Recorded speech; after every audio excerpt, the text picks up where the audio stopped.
NDA प्रत्याशी में मनोज सिंह, विकास सिंह उर्फ जिशु और रईस खान, इन तीनों का नाम काफी चर्चा से है। क्या लग रहा है आने वाले चुनाव में किसको टिकट मिलने जा रहा है? ओसामा साहब रघुनाथपुर विधानसभा से राजद के प्रत्याशी होंगे, उनके आने से कितनी चुनौतियां रहेंगी आपको? 10 सालों के कार्यकाल में मुझे तो लगता है कि हरिशंकर यादव हर एक पंचायत में अपने ही पार्टी के प्रमुख कार्यकर्ताओं के साथ एक बार बैठक भी करना उचित नहीं समझे होंगे। वैसे भी अब 75 पार करने वाले हैं, रिटायरमेंट के कगार पर हैं। ऐसे कहिएगा तो मोदी जी का भी 70 प्लस है। भारत का डंका बज रहा है आज के रेट में, डंका भी बज रहा है, टैरिफ भी बढ़ रहा है। सैनिकों को मरणोपरांत, उनके शहीद होने के उपरांत जब उनके घर को भेजने के लिए ताबूक में पैक करके भेजा जाता है, वो ताबूक के खरीद में भी इन लोगों ने घोटाला किया। बीजेपी की बात कर ले तो काफी बवाल चल रहा है। एक तरफ राहुल तिवारी ग्रुप तो एक तरफ संजय पांडे ग्रुप।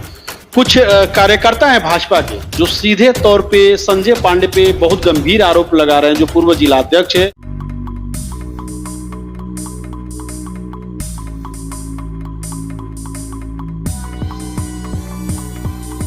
सिवान का एकमात्र HUID hallmark showroom Payal jewellers, the symbol of trust. Wedding jewellery collection मात्र 1,49,000 से शुरू। शादी की शॉपिंग करें पायल ज्वेलर्स में, क्योंकि हम ग्राहक नहीं रिश्ते बनाते हैं। हमारे यहाँ सोने, चांदी एवं डायमंड के सभी रेंज उपलब्ध हैं। डायमंड ज्वेलरी पर 30% की छूट।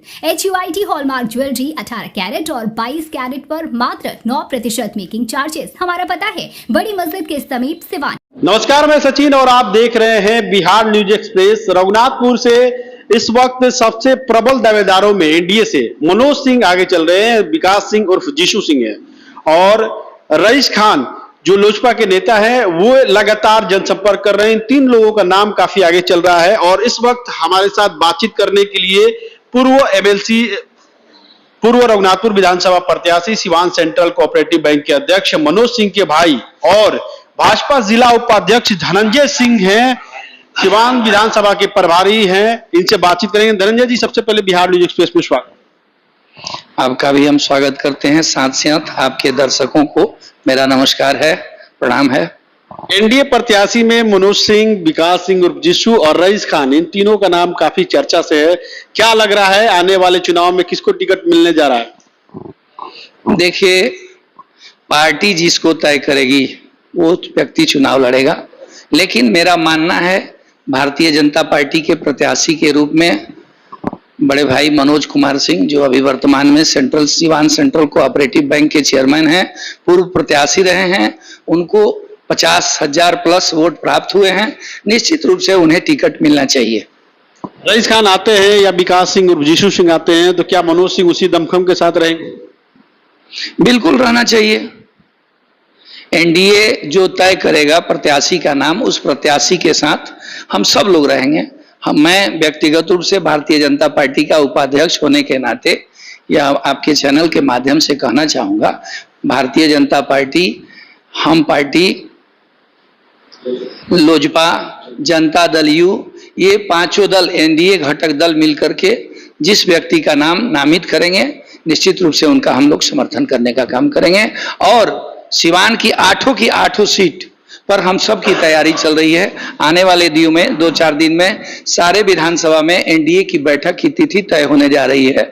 हर विधानसभा में एनडीए की बैठक होगी, जिसमें एनडीए घटक दल के सभी प्रमुख नेता रहेंगे और वो बैठक के उपरांत नाम भी तय होगा और जिनका नाम तय होगा निश्चित रूप से हम सब लोग उनको जिताने में लग जाएंगे। शंकर यादव पिछले 10 वर्षों से रघुनाथपुर के विधायक है। 10 वर्षों में क्या लगता है रघुनाथपुर का विकास हुआ है? कितना विकास हुआ है? क्या कुछ होना चाहिए जो नहीं हो पाया? देखिए, बहुत सारे कार्य अधूरे पड़े हुए हैं रघुनाथपुर विधानसभा के अंदर। 10 सालों के कार्यकाल में मुझे तो लगता है कि हरिशंकर यादव हर एक पंचायत में अपने ही पार्टी के प्रमुख कार्यकर्ताओं के साथ एक बार बैठक भी करना उचित नहीं समझे होंगे। हम लोग तो प्रतिदिन आए दिन हर एक पंचायतों में घूमने का काम करते हैं। अभी हमारी party BLA2 booth level agent का 2 पार्ट जो हम लोग बना रहे हैं, उस क्रम में जहां जाइए, अगर हम लोगों के पार्टी के लोग तो शिकायत शिकवा करते ही हैं, उनकी पार्टी के लोग भी कहने का काम करते हैं, भाई विधायक जी का इधर दर्शन दुर्लभ है काफी लंबे समय से। वैसे भी अब 75 पार करने वाले हैं, रिटायरमेंट के कगार पर हैं। ऐसे कहिएगा तो मोदी जी का भी 70 प्लस है। नहीं नहीं नहीं, मोदी जी का 70+ नहीं है। और मोदी जी आपको लगता है एनर्जेटिक आदमी है, 6 बजे सुबह उठते हैं, योगा करते हैं, पर्सनालिटी से आपको लगता है कि वृद्ध आदमी है? मन से वृद्ध नहीं है। काम करने का उनका तौर तरीका कहीं कुछ अन्य लोगों की अपेक्षा अलग है। तभी तो एक चाय बेचने से लेकर के और देश के सर्वोच्च पद पर आज के डेट में पदस्थापित है और मेक इन इंडिया बनाने का कार्य कर रहे हैं। रघुनाथपुर से विश्व में भारत का डंका बज रहा है आज के डेट में। डंका भी बज रहा है, टैरिफ भी बढ़ रहा है। नहीं, पूरे विश्व में भारत का डंका बज रहा है आज की डेट में। डंका भी बढ़ रहा है, टैरिफ भी 50% हो गया। वैज्ञानिक भी हमारे देश को विश्व के अग्रणी देशों में खड़ा करने का काम। इस सवाल का जवाब नहीं दे। डंका बज रहा है तो टैरिफ भी 50% हो गया है। नहीं, ऐसा कुछ नहीं है। अमेरिका ने टैरिफ लगाया 50%। टैरिफ 50% कैसे आप बोल रहे हैं, बताइए मुझे। अमेरिका ने अनाउंस किया था, डोनाल्ड ट्रंप ने अनाउंस किया कि भारत बताइए। टैरिफ लगेगा रूस से तेल। कहना और करना दोनों दो चीजें हैं। कहने और करने में अंतर है ना। आज के डेट में 10 सालों में देखिए एनडीए की सरकार ने जो कार्य किया है वह अद्भुत है। पिछली सरकार जो कांग्रेस की 40 वर्षों की सरकार थी, आपने देखा होगा घोटालों पर घोटाला, वो चाहे 2G स्पेक्ट्रम घोटाला हो, चारा घोटाला हो, ताबुक घोटाला हो, टेलीफोन दूरसंचार घोटाला हो, चीनी घोटाला हो, कितनी घोटाले आपको गिनती करें, हजारों की संख्या में। यहां तक कि सैनिकों को मरणोपरांत, उनके शहीद होने के उपरांत जब उनके घर को भेजने के लिए ताबुक में पैक करके भेजा जाता है, वो ताबुक के खरीद में भी इन लोगों ने घोटाला किया। ओसामा साहब रघुनाथपुर विधानसभा से राजद के प्रत्याशी होंगे, उनके आने से कितनी चुनौतियां रहेंगी आपके लिए? नहीं, वो अपना वोट लेंगे, हम लोग अपना वोट लेंगे। लड़ाई तो रहती है। वो ऐसे भी भारतीय जनता पार्टी प्रतिदिन कुछ न कुछ कार्य करती है और हम लोग उसके वर्कर हैं। प्रतिदिन हम लोग फील्ड में रहते हैं। भाजपा प्रतिदिन चुनाव लड़ने का काम करती है, इसलिए उनके लड़ने से हमारे वोटर पर कोई अंतर नहीं पड़ेगा। वो अपना वोट मतदान कराएंगे और हम अपने लोगों का मतदान कराएंगे। और हमारी पार्टी हम इतनी काम की है, एनडीए की सरकार, नीतीश कुमार की सरकार ने, जिसके बदौलत अब वोट मांगने की भी आवश्यकता एनडीए के प्रत्याशी को नहीं है, मुझे जो लगता है, अपनी व्यक्तिगत जो मेरी सोच है। जिला उपाध्यक्ष है सिवान बीजेपी की बात कर ले तो काफी बवाल चल रहा है। एक तरफ राहुल तिवारी ग्रुप तो एक तरफ संजय पांडे ग्रुप।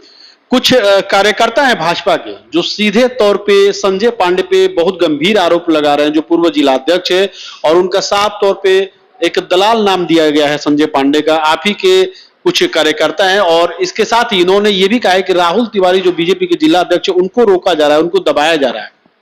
देखिए, कुछ लोग संगठन से निश्चित रूप से असंतुष्ट रहते हैं। हजारों हजार लाखों लाख लोग हैं जिला में भारतीय जनता पार्टी के कार्यकर्ता, तो निश्चित रूप से उसमें 100-200 लोग असंतुष्ट होंगे। जो लोग असंतुष्ट हैं वो ऐसा लिखने का काम कर रहे हैं, लेकिन पार्टी उन पर निश्चित रूप से कार्रवाई करेगी। ये सब बातें बेबुनियाद हैं, निराधार हैं, यह सब बिल्कुल गलत बात है।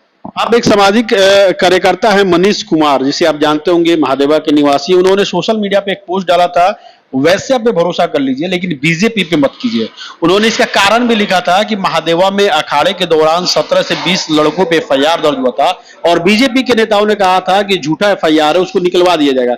लेकिन बीजेपी ने आज तक उस निर्दोष लोगों का नाम नहीं निकलवाया, जिसके कारण उन्होंने सोशल मीडिया पे डाला था कि वैश्या पे भरोसा कर लीजिए लेकिन बीजेपी पे नहीं। जिला उपाध्यक्ष इस पर क्या कहें? देखिए, यह किसी व्यक्ति विशेष का आवाज हो सकता है कि भाई आप बीजेपी पर भरोसा मत कीजिए, या किसी ने व्यक्ति विशेष ने यह आश्वासन दिया होगा कि 18 लोगों पर प्राथमिकी दर्ज हुई है, नाम निकलवा दिया जाएगा। यह आम आवाम की बात नहीं है। अगर ऐसा होता तो आज देश की सबसे बड़ी पार्टी भारतीय जनता पार्टी है। यदि भरोसा नहीं होता तो आज देश में भारतीय जनता पार्टी की सरकार दूसरी बार नहीं तीसरी बार बनी है, तो क्या बिना जनाधार के बनी है? लेकिन विवाद तो जनता का विश्वास है। सिवान बीजेपी में बवाल तो सिवान बीजेपी का विश्वास, सबका विकास, सबका विश्वास करने में भरोसा करते हैं। निश्चित रूप से जनता का भरोसा भारतीय जनता पार्टी पर, भारतीय जनता पार्टी के शीर्ष नेता नरेंद्र भाई मोदी जी पर है, तभी तो वो तीसरी बार प्रधानमंत्री बने हैं। सिवान बीजेपी में बवाल तो चल रहा है। ओम प्रकाश यादव अलग नाराज है, समर्थक आपके सोशल मीडिया पे आके खुलेआम अपनी भड़ास निकाल रहे हैं। देखिए, कौन क्या कहता है इसके संबंध में मैं बहुत कुछ नहीं कहूंगा, लेकिन भारतीय जनता पार्टी एक मजबूत संगठन है। आप इस बात का भरोसा रखें। व्यक्तिगत रूप से अगर कोई व्यक्ति कहता है तो उसका जवाब वो दे पाएगा, मैं नहीं दे पाऊंगा। सिवान विधानसभा के प्रभारी हैं, क्या लगता है मुकेश बंटी, अनुराधा गुप्ता, देवेंद्र गुप्ता, कौन होने जा रहा है उम्मीदवार? भारतीय जनता पार्टी के सिवान विधानसभा से कई उम्मीदवार हैं। पार्टी का ये सब चीज प्रदेश नेतृत्व तय करता है। जिनका नाम तय होगा हम सब लोग। धनंजय सिंह भी उम्मीदवार होंगे? जी नहीं, बिल्कुल नहीं।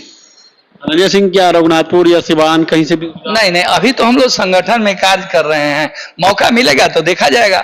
अभी संगठन का काम करना है। क्या अपील करेंगे सिवान की जनता से और रघुनाथपुर विधानसभा? सिवान जिले की समस्त जनता से, 8 विधानसभा की जनता से मैं यह आग्रह करूंगा, निवेदन करूंगा, अमन चैन शांति के लिए, देश की एकता और अखंडता के लिए आप भारतीय जनता पार्टी को वोट दें और नीतीश कुमार जी के नेतृत्व में पुनः सरकार बनाएं। देश को आगे बढ़ने में, देश को आगे बढ़ाने में आप भी अपना अहम योगदान दें, ताकि बिहार दिन प्रतिदिन आगे बढ़ता रहे। जितनी भी तरक्की की रफ्तार तेज चल रही है, विकास की रफ्तार तेज रही है, उससे और ज्यादा बिहार विकसित हो, ताकि भारत के मानचित्र पर बिहार का नाम आगे बढ़े। बहुत बहुत धन्यवाद। धनंजय सिंह जी थे, भाजपा जिला उपाध्यक्ष और सिवान विधानसभा के प्रभारी थे। इनकी बातों को आपने सुना। इस खबर पे आपकी क्या कुछ राय है, कमेंट बॉक्स में जरूर बताएं।